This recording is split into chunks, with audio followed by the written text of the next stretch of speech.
Yo, it's Guido. Welcome back. Tactics Talk. Here we are. You're going to get sick of T42 videos because it's what I'm playing a lot as I try to get it done with the Hunter Battle Challenge. But we are here on Himmelsenskdorf and spawned into the south side. We have an all tier 8 battle, no artillery. That we're going to talk about making a potato soup from potatoes. Like, nobody wants to just gnaw on a potato, right? Especially a raw one, even necessarily a cooked one, because even if you're going to cook one, you're going to want some butter and some sour cream and some cheese and some other such things. And if you're in England, you call it a jacket potato. I don't know why, because it's still got the skin on it. I guess it's got its jacket on. So we're kind of off into different areas at this point. A bit of a tangent, as you will. Sometimes your team is made up of potatoes, and you've got to figure out a way to make potato soup out of said potatoes. I'm going to head over here to the field, as I am in a medium. A lot of times I'll go help the heavies, but today I decided to come over here and see what I can do. Wasn't particularly too scared of many of their tanks out here. And just like that, I see the STA2. Very nice. I get a little bit abused here by this guy. I'm looking for the highlight on him. There we go. Oh, that works. So we get a little snap-a-lack-a-ding-dang on him right there. Not a whole lot of help. We got a charioteer back there. Hey, look at those little markers switching to the other side. Isn't that amazing? I can tell it's a charioteer and a Su-130 PM on my team. Fantastic. Alright, I'm watching this go down. I'm thinking, okay, our power is over there on the west side. So far, they don't seem to want to push on this side. I don't really want to side scrape out again because I'm kind of concerned the STA2 has friends, and whatever is there with him is going to know exactly where I am because I've been spotted a couple times. So come over here, side scrape, maybe take a peek here. Is anybody hanging out here? Does not look to be so. Don't see anything. Okay. Our Indian Panzer's out in the open. I don't know why. Kind of looking at him going, that's an interesting spot, my friend. Side scrape a bit here and see if we can get a shot on one of these guys. Where is he? Oh, there, look at that. Miss. Oh, goodness gracious. There's an RHM there. Boom. Nope. Armor not hit. Good. That was great. How about this time? He reloads pretty quickly. I do want to be careful. Got him. No. Great. So an initial advantage now chucked away into the wind. Takes a little hit from somebody shooting HE, I guess. That goes nowhere. Kind of a bad shot. Good news, my friends, is I am not spamming APCR yet. Okay? Yet. I'll get to it. I'll get to it when it's time. I'm thinking I'm going to back out of this. I'm not really liking what's going on. Maybe I'll take a quick peek here. See if I can get a shot on somebody. Oh, there he is. Dude. Oh, look out. Stuff in the way. Boom. Very nice. Stupid. Oh, hi, Indian. What do you... Can you please get out of my way? I just love it when people come where you are and hang out. Kill him. Get him, Indian. If you're gonna do something like that, be useful. All right. There's the RHM. But we're losing the town, my friends. My potatoes are they're raw and uncooked, and I'm not liking it much.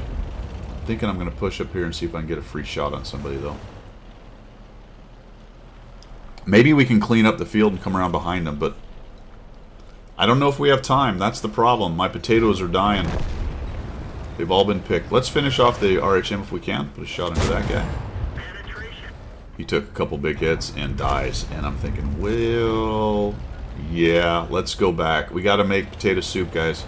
We don't have time. We don't have time. Turns out that the guys pushing the cap actually do an okay job. Now, on this map, what they're doing is not necessarily a bad idea because it's a short map, small map, and you can get crossfires and shots. But I'm looking at our heavies getting absolutely decimated and dying quickly, and I'm thinking they really need some help over here. So I would have, I think, rather had especially the Indian come with me so we could do a little bit of mobile warfare over here against these fellers. Right now, they don't know I'm coming back. That's going to be to my advantage because I think this Burr thinks there's nobody here, and he regrets it pretty instantly. He's trying to get out of the way. He gets hit multiple times and stops for whatever reason. We're able to shut him down. All right, that's good. That's a good kill. There's still some beef here, though. The Basante especially I'm a bit scared of. I don't really want to walk into him. There's also a 100-01P That's tough. And I see the marker on the Su-130 moving through the middle of the map, and that makes me feel like he's going to do something like that. Then I'm going to have a hard time aiming because of the palsy, and we get rid of that guy. Now, not sure. T28 I can't quite get to. The guys are putting definite cap pressure on that, so that is helping us for show. Going to come to the middle, see if I can find somebody. Let's see who we got. And this is pretty much all over for the shouting. He's just sitting there waiting. So I'll just take one more shot in there, and that'll be nice. All right, and we'll come out. Now here's the thing, guys. This could probably be a quick tip itself. This is going to end up being a cap win, and frankly, I think it's not a bad idea. They still have some beef. Their T42 only has 1 hit point. We do have some big heavy hitters in there as well, but they've got some decent beef still. Unfortunately for them, they didn't figure out how to close out the guys in the back there, so we do have them surrounded. Even if we came off the cap, probably a win, but I like that they went ahead and just grabbed the win. What I'm actually about to babble about, though, is at the very end of the game, you notice that the cap just stopped. There's a few second grace period after that. There's a couple other game mechanics if a guy dies on the cap, other stuff like that, that can extend the game for a while. But there is an opportunity here for me to come out and get one more shot of damage. Right? I should out-reload the 100-01 because we both more or less fired. He actually fired slightly before me right there. So I'm just going to come out here, and I'm going to go, all right, let's just see if we can sneak one more shot. Boom. Just like that. So game's over. We'll wait till it comes up here. I'm probably not getting another shot. There you go. Victory. And I snuck another 282 hit points out of that game. Think about that at the end of the games. If it's, it's won and you have an opportunity to jump out, who cares if they get a shot back? He wasn't going to one-shot me because I had 1,107 hit points unless he ammo racked, which could have happened. He also probably wasn't going to one-shot me because I was going to out-reload him, and I snuck an extra bit of damage out there. So we're making some potato soup out of all the potatoes around you right there. Kind of a close one, not bad. Went into the field, dealt with a few tanks there, realized things were not going well back here, started to come back and harass with some crossfire. I will not say in this case that I absolutely hated that those guys pushed a cap. I would have liked to have seen the Indian Panzer come with me, but they did put cap pressure on them, and that kind of split the forces a bit, and now we got a nice crossfire going right there, and ended up being quite useful for the win. Potato soup out of them potatoes, my friends. Thanks for tuning in. That's all I've got. We will see ya.